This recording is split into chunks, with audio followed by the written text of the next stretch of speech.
세 번째 조선 왕인 태종이 모든 정사를 그 다음 왕인, 여러분이 아시는 네 번째 왕인 세종에게 넘기고 풍양궁에 살고 있었습니다.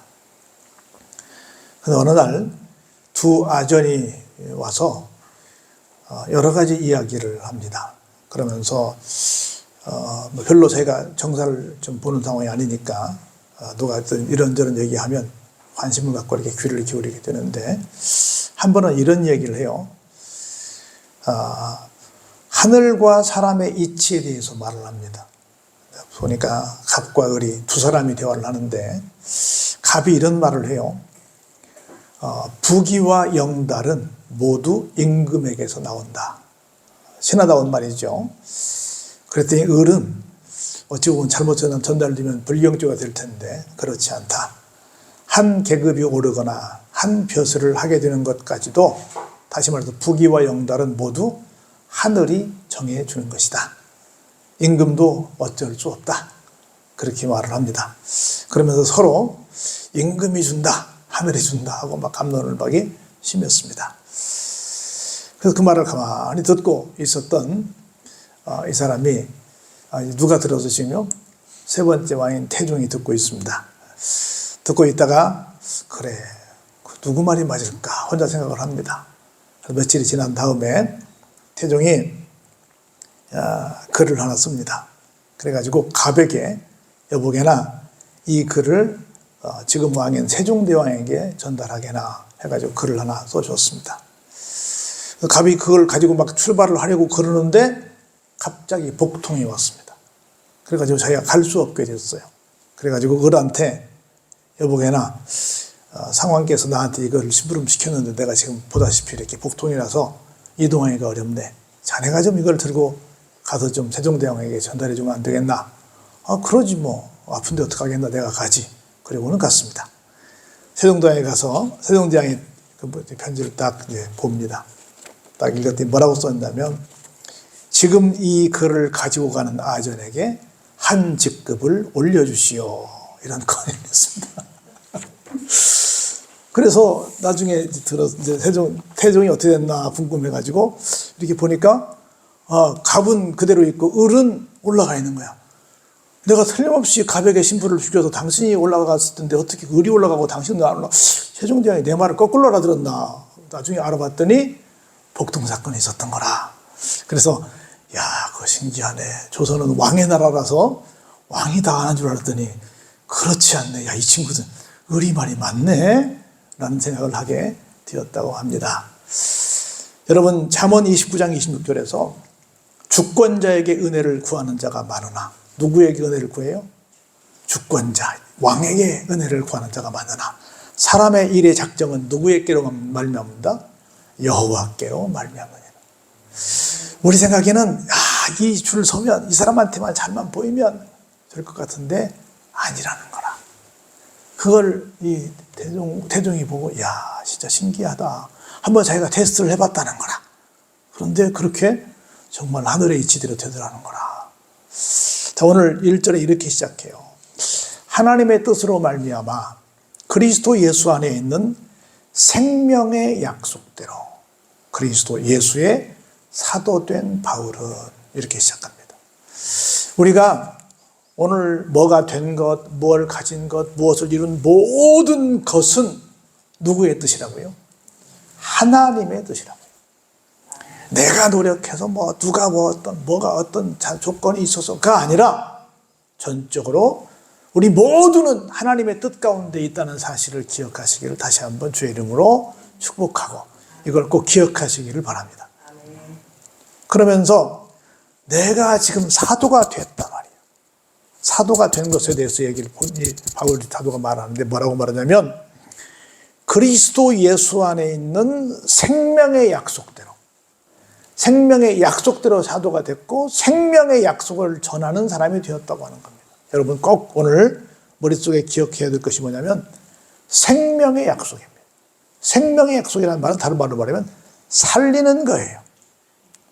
우리는 어떤 경우에도 뭐 하는 사람들이냐면 살리는 사람들이에요. 근데 교회 안에도 막 이렇게 보면 죽이려고 하는 사람들이 있어요. 절대로 옳지 않습니다.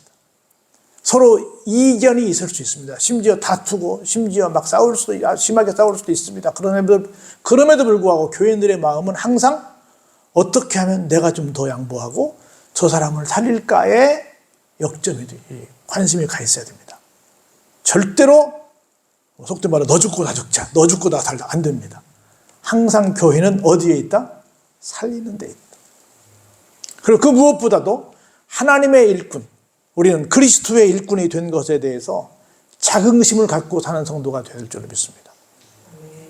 다른 어디서 내가 뭐 대기업에서 뭐 어디 고관대학에서 아니라 그리스도의 일꾼이 된 것이 내 생에 가장 큰 귀한 일이다. 여러분 우리 지미 카터 얘기 알잖아요.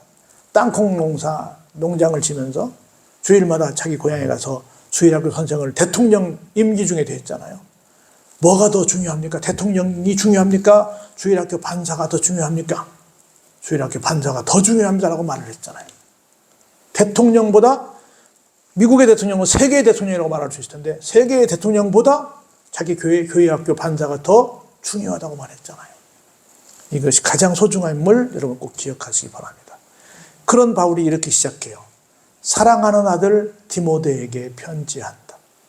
사실은 바울은 결혼을 하지 않았기 때문에 자기 육신의 아들은 없습니다. 내가 낳은 아들은 없습니다만은 믿음의 아들입니다. 목회자의 후배이고 믿음의 아들이에요. 우리는 많은 내가 낳은 자녀들이 있었으면 좋겠어요. 내가 낳은 자녀들. 어떤 아들? 가슴으로 나온 믿음의 아들들, 믿음의 딸들이 많았으면 좋겠습니다. 뭐라고 말하냐면 하나님 아버지와 그리스도 예수 우리 주께로부터 은혜와 긍휼과 평강이 내게 있었으면 좋겠다라고 먼저 축복하면서 기도하면서 편지를 시작합니다. 다시 말해서 하나님 아버지와 그리스도 예수로만 은혜와 긍휼과 평강이 주어진다는 겁니다. 우리는 얼마나 은혜를 사모하고 있고 긍휼을 받기를 원하고 긍휼이 없으면 우리 살 수 없잖아요. 우리 삶이 얼마나 평강하기를 원합니까? 은혜와 긍휼과 평강. 지금 막 저쪽 중동에서 전쟁 나가지고 수송기로 막 지금 사람들이 막 왔잖아요. 그 사람들이 그래요. 하루 저녁도 편하게 잔 일이 없다. 계속 폭격이 쏟아지니까. 우리 삶의 자리가 얼마나 평강이 크게 필요합니까? 그런데 그런 은혜와 긍휼과 평강이 누구에게부터 와요? 하나님과 우리 예수님으로부터 온다라고 하는 겁니다. 그러면서 저는 여기 한마디에 좀 관심을 두고 싶어요. 디모데에게 뭐 하노니? 편지하노니. 편지가 뭘까요? 편지. 지금은 편지 잘 안 쓰는데 물론 많이 쓰긴 합니다. 이메일로 쓰고 카톡으로 쓰고 다 편지예요. 여러분들 늘 편지를 쓰고 있는데 우리 옛날 종이에 쓰는 거 말하는 거잖아요. 편지. 편지는 한마디로 말하면 제가 볼 때는 마음의 글이라고 봅니다. 진정으로 마음을 나누는 사이가 주고받는 어떤 글을 편지라고 생각이 들어요. 여러분들이 쓰는 것 중에 하나가 저는 거의 99%는 안 쓰는데 어쩌다 정말 0.1% 한번 쓸까 말까 1% 쓸까 말까 하는 것이 카톡에서 이모티콘이에요. 이모티콘이 뭐예요? 이모티콘이? 이모션 아이콘이에요. 내 감정을 표현하는 어떤 그림이야. 이모티콘. 고모티콘, 삼촌콘이 아니라 감정을 표현하는 것인데 내가 쓰기 좀 곤란하니까 내가 필요한 어떤 내 마음을 표현하는 어떤 그림이 있네. 그럼 그걸 갖다 보내주는 거라. 이모티콘이라고 그러는데 그것보다는 나는 그래서 이모티콘을 거의 쓰지 않아요. 그냥 계속 다 글로 써요. 근데 아무나 쓰지 않는다는 거지. 마음이 오가는 사람이 쓴다는 거죠. 쉽지 않습니다. 여러분들 카톡 조그만 공간에 쓰는 것도 쉽지 않습니다. 거의 다 그냥 이모티콘으로 그냥 어디서 막 너무 나는 이 휴대폰 보는데 낭비하는 시간 중에 하나가 뭐냐면 남들이 막 퍼올린 그림들 많잖아요. 그거 지우는 시간이 너무 길어. 단체 카톡이 많으니까 너무 많이 붙이는 거예요. 나는 좀 썼으면 좋겠어. 어디서 퍼다가 막 붙이는데 이 휴대폰 여러분들 저장 용량이 한계가 있습니다. 카톡 가만히 놔두면 휴대폰 안 돌아갑니다. 그거 지워야 돼요. 저는 매번 카톡 지우는 게 일입니다. 쓴 글은 거의 지우지 않아요. 그런데 이렇게 보내온 것들, 그렇게 막 어디서 막 갖다가 올리는 건 거의 제가 다 지워요. 왜? 휴대폰을 쓸 수가 없으니까. 편지는 아무나 쓰는 게 아니다. 여러분 보세요. 요새 언제 한번 편지 써봤어요? 여러분 죄송하지만 지금 일반 우표값 지금 얼마인 줄 아세요? 지금 우체통이 지금 저게 한 달에 몇 통 정도 들어가야 우체통에 있대요. 한 달에 몇 통 정도 안 들어가면 그 우체통을 철거한답니다. 그래서 우체통 해마다 엄청나게 많이 철거해요. 여러분 동네에 우체통이 살아남게 하려면 계속 편지를 집어넣어야 돼요. 그 카운터 한 달에 평균 몇 통이 안 되면 그거 우체통 그냥 철거해버린대요. 우체통이 없어지는 세상이 돼버린 거야. 어제 사모님 가을 우체국 앞에 노래 듣는데 우체국 앞에 나가야 우체통이 있어. 이제 우체통 없어. 편지를 쓰는 사이. 이 말에 굉장히 특별히 가을에 얼마나 좋아요. 편지를 쓰는 사이. 얼마나 좋아요. 근데 볼까요? 어떤 마음인지, 왜 편지를 쓰는지를 볼까요? 내가 밤낮 간구하는데. 간구가 뭐예요? 기도죠. 기도하는 가운데 누구를 생각해요? 쉬지 않고 사랑하는 믿음의 아들 디모데도를 내가 생각한다. 여러분, 우리가 쉬지 않고 누가 생각나는 사이가 있다. 밤낮 기도할 때마다 그 사람이 생각난다. 얼마나 감사해요. 얼마나 감동해요. 이런 사이가 바울과 디모데의 사이라고 합니다. 그러면서 디모데의 이력서를 이렇게 소개합니다. 너는 청결한 양심을 가진 사람이야. 그리고 조상적부터 믿음을 갖고 있는 사람이야. 나는 그것을 감사해. 너를 생각할 때마다 참 마음이 깨끗해. 그리고 너는 참 조상적부터 믿음을 가지고 있어. 너를 생각할 때 네가 부자기 때문에 나한테 뭐 힘이 될 것 같아. 그래서 나는 감사해가 아니라 정말 청결한 양심을 갖고 있고 정말 대대손손 믿음을 이어가는 모습을 볼 때 참 나는 감사해. 그러면서 디모데를 이렇게 바랍니다. 이렇게 기대해요. 디모데에서 볼까요? 나는 내 눈물을 생각해. 눈물을 생각한다는 말이 뭘까요? 앞에 좋은 말 같은데 갑자기 눈물이 나왔어요. 눈물은 언제 흘릴까요? 두 가지 정도 되겠죠. 하나는 많이 있겠지만 크게 두 가지 정도 말할 수 있을 텐데, 하나는 감사했을 때 눈물을 흘리겠죠. 하나는 지금 디모데는 여러분이 아시는 것처럼 목회자 후배입니다. 목회하는 거예요, 지금. 목회를 하면서 여러 가지 사명을 감당하기 위해서 얼마나 많은 눈물을 흘렸겠어요. 그런 목회적 차원에서 흘리는 눈물과 감사해서 흘리는 그 눈물을 흘리는 디모데를 바울이 하는 거예요. 그래서 그 눈물을 생각하면서 거기에 대한 좀 보기를 원하는 거예요. 그래서 그 부분에 대해서 뭔가 해소했으면 좋겠다. 그래서 디모데 전후서, 디도서 세 권을 가리켜서 목회자 선배인 바울이 디모데와 디도인 목회자 후배에게 쓰는 목회 편지라고 해서 목회 서신이라고 해요. 그래서 선배 목사가 후배 목사에게 이렇게 목회를 하는 거란다라고 조언하는 조언의 책입니다. 그러니까 평신도의 책이는 것보다는 사실은 교역자들의 책이에요, 이 책은. 그런데 선배 목사로서 지나온 과정들이 다 있는데 후배 목사가 더 눈물을 흘리면서 목회하는 모습을 보니까 특별히 믿음의 아들로 생각하는 그 후배가 그렇게 목회하는 걸 보니까 마음속이 어때요? 더 짠해. 그래서 어떤 마음이 들어요? 빨리 좀 봐서 위로해주고 격려해주고 코치해주고 이렇게 좀 다독거려줬으면 좋겠다는 마음이 드는 거예요. 그렇게 해서 그렇게 하면 뭐가 될 것 같아요? 너에게 기쁨이 가득하고 그런 또 너를 보는 나도 내 기쁨이 가득할 것 같아서 우리 서로 기쁨을 나누기 위해서 빨리 좀 내가 너를 봤으면 좋겠다 하는 그런 기대를 갖고 있는 겁니다. 그러면서 내 속에 거짓이 없는 믿음이 있음을 내가 항상 생각한다. 그런데 거짓이 없는 믿음은 그냥 어느 날 하루아침에 생기는 건 아니에요.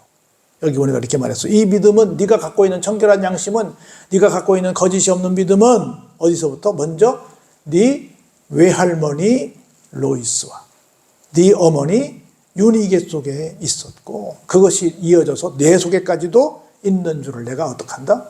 확신하고 있다라고 하는 겁니다.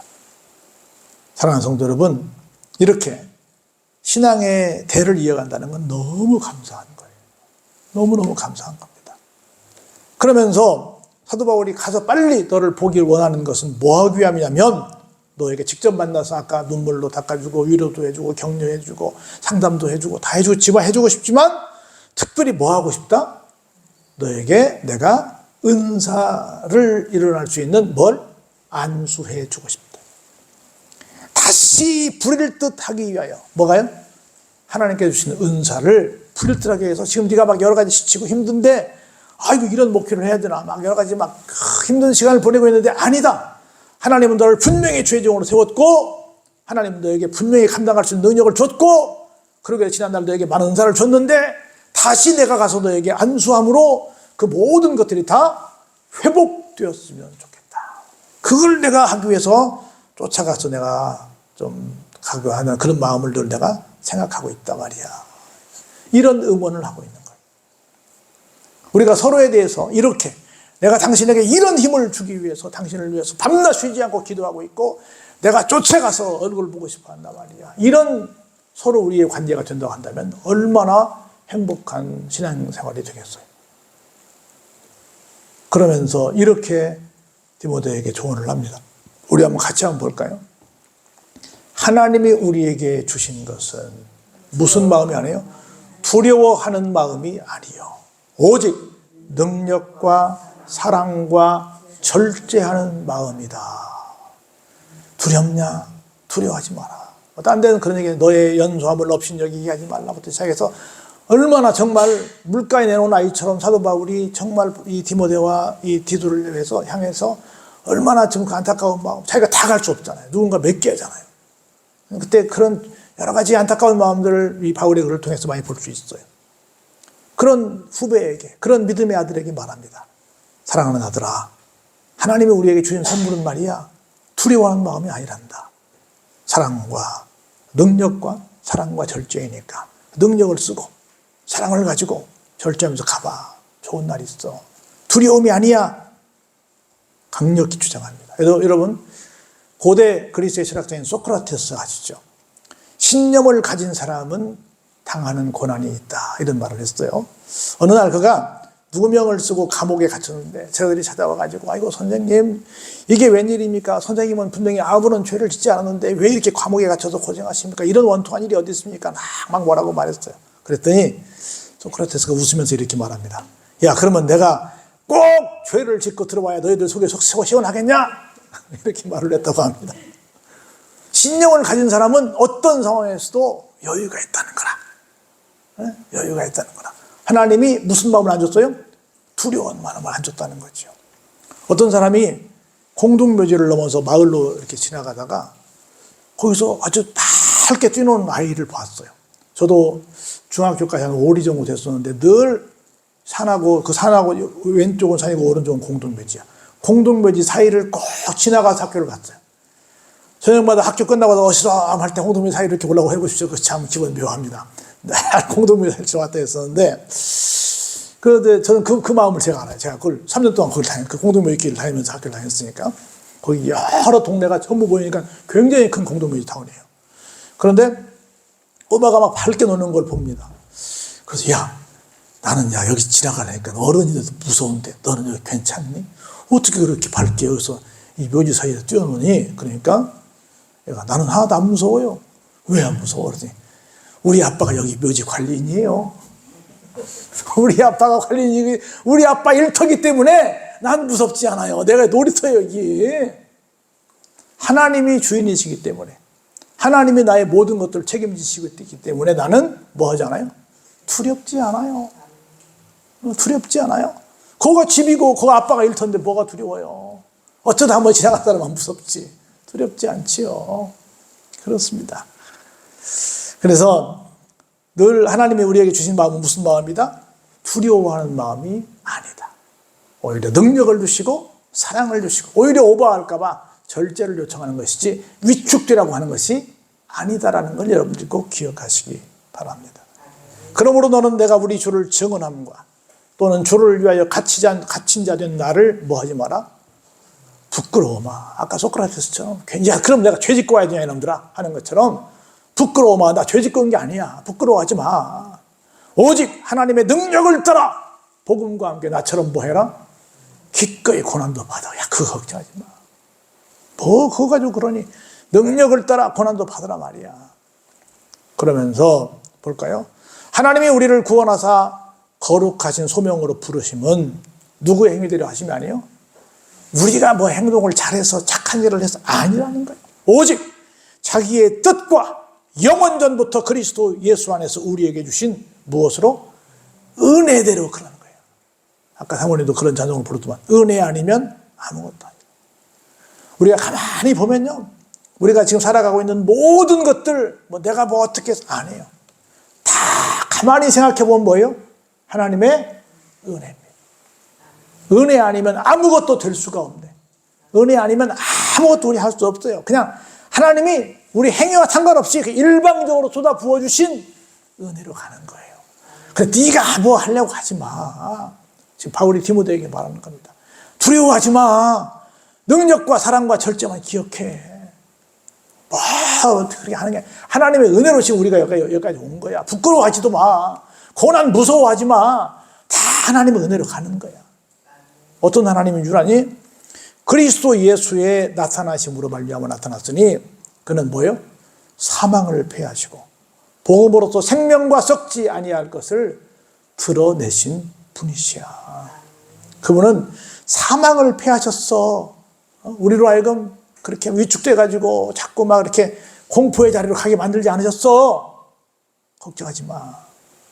그러면서 그 주님이 우리에게 이런 아주 위대한 이름을 주셨습니다. 볼까요? 내가 이 복음을 위하여 뭘로? 선포자와 사도와 교사로 세웠다는 겁니다. 내가 쓴 것이 아니라 세우심을 입었다. 내가 스스로 했어요? 하나님이 세우셨어요? 하나님이 세우셨다는 거예요.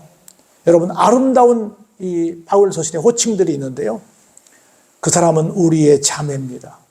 일꾼입니다. 보호자입니다. 동역자입니다. 사랑하는 자입니다. 권속입니다. 함께 갇힌 자입니다. 형제입니다. 성도입니다.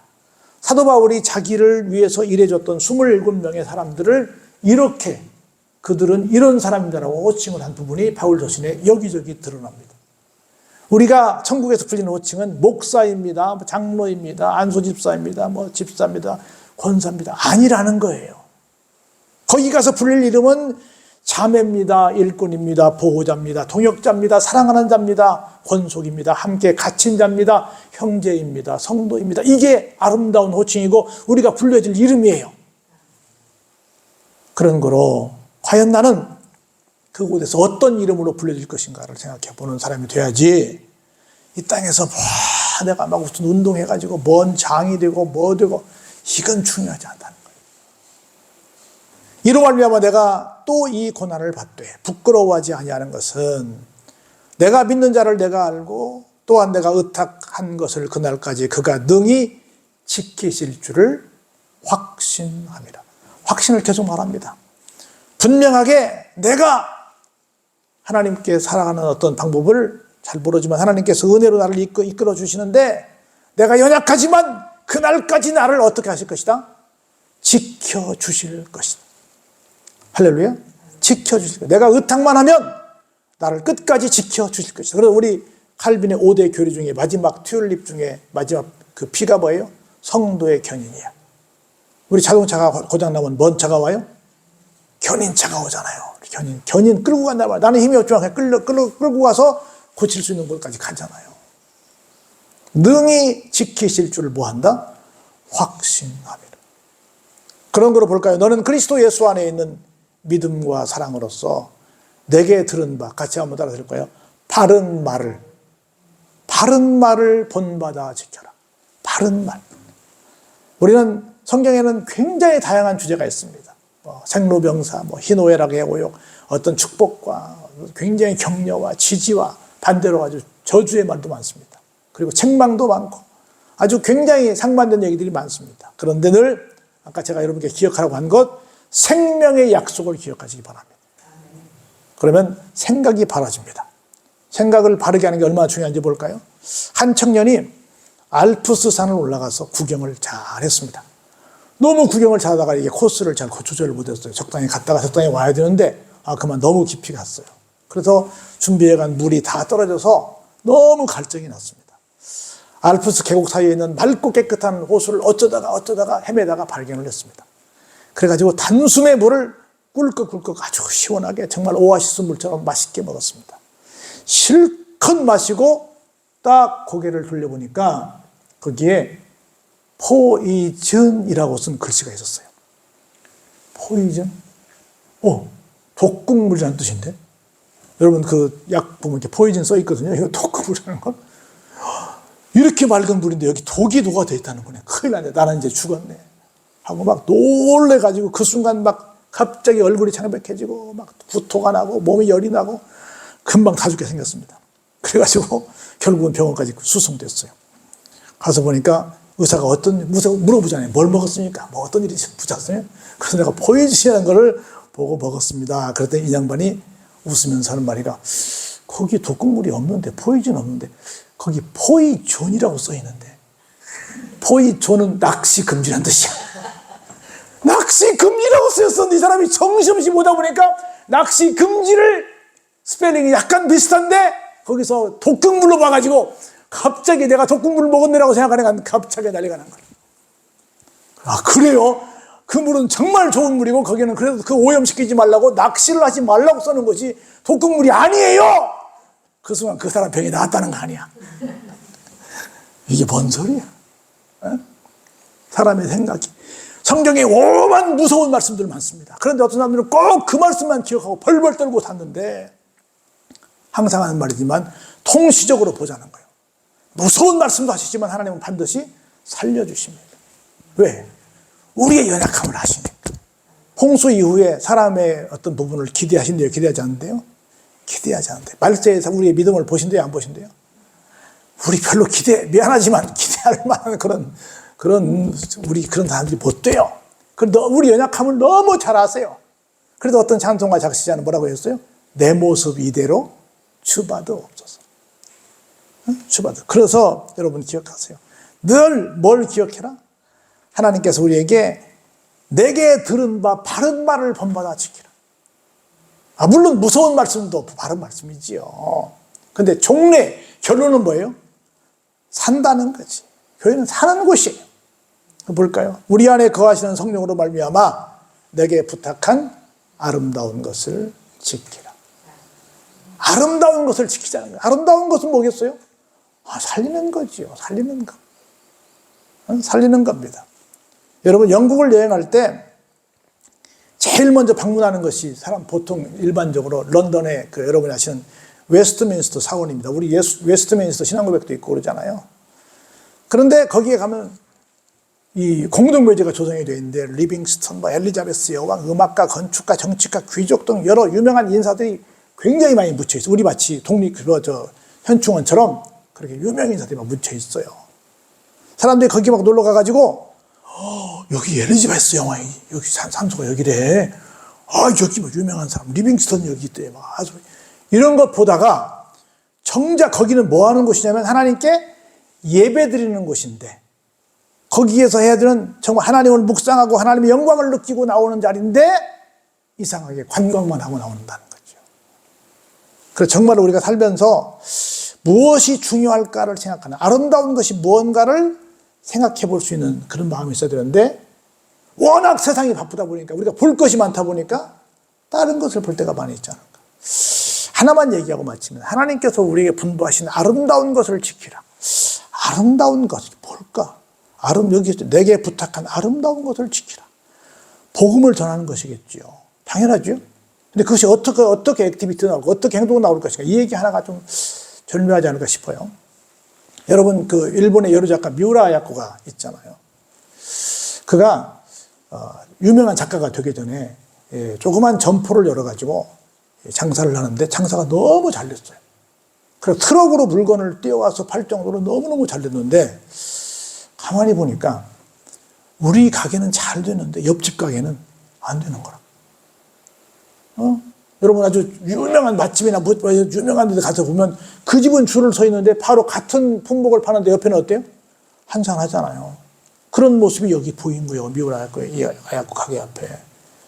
그걸 딱 보니까 이 여인의 마음에 굉장히 양심이 찔렸어요.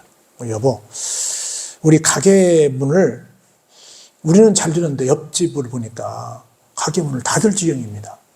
이건 함께 사는 사람으로서 이것은 특별히 하나님을 믿는 사람 앞에서 우리는 이것은 온당치 않다고 봅니다. 우리 가게를 좀 더 규모를 축소합시다. 지금도 크진 않지만 축소합시다. 일반적으로 잘 되면 늘려요, 축소해요? 늘리죠. 그리고 1호점만 가져요, 2호점도 내요? 내잖아요. 축소하고 자기네 집에 오면 아, 우리 집 끝났습니다. 저 옆집에 같은 물건이 있으니까 옆집으로 가십시오. 그렇게 해서 옆집으로 막 보냈어요. 이런 장사꾼 봤어요? 지금 생각해보면 망하려고 막 작정한 거지? 막 보냈어요. 그래가지고 그 상가 타운이 함께 잘 살게 되는 상황이 되다 보니까 이 사람이 그때부터 좀 시간이 났어요. 그러면서 이 사람이 앉아서 글을 쓰기 시작했어요. 그때 나온 책이 여러분 잘 아시는 이분의 대표적인 빙점이었어요. 다른 사람을 뭐 했더니? 배려했더니. 이 상가에서 우리 가게만 잘 나가가 아니라 함께 잘 나갈 수 있는 비결이 뭘까라고 생각하다가 나를 축소하고 양보하고 저쪽으로 보냈더니 자기가 그 힘써서 번 소득보다 이 저작비가 어때요? 훨씬 더 크게, 인세가 훨씬 더 크게 된 거예요. 그거 벌려고 한 건 아니야. 그냥 양심상 그래서는 안 된다고 생각을 해서 한 건데 더 큰 돈을 벌게 되는 사람이 됐다는 거예요. 하나님이 우리에게 여러 가지 이것은 좀 해라라고 한 우리에게 부탁한 아름다운 것들이 있을 거예요. 그게 바로 뭐 하는 거예요? 그게 복음을 전하는 거죠. 그걸 보고 사람들이 나중에 아, 저 사람이 예수쟁이였어? 저렇게 배려했어? 저렇게 양보했어? 나도 저 사람이 믿는 예수 믿을 거야. 그렇게 하겠지 안 하겠어요? 하지요. 우리에게 부탁한 아름다운 것이 뭔지, 그냥 말로 복음을 전하는 것이 아니라 어떤 것이 복음을 전하는 것인지를 생각해 볼 수 있는 사람. 이런 것을 우리가 한번 돌아보는 것이 성령으로 말미암아 살아가는 성도의 삶이 아닌가 생각이 드는 겁니다. 그래서 이런 아름다운 편지도 써보고 이런 아름다운 대화도 나누고 서로에게 힘이 되는, 그리고 서로 옆에 우리 곁에 있는 이들이 있어서 행복한 힘이 되는 그런 우리 모두가 되기를 주의 이름으로 축원합니다. 은혜가 풍성하신 아버지,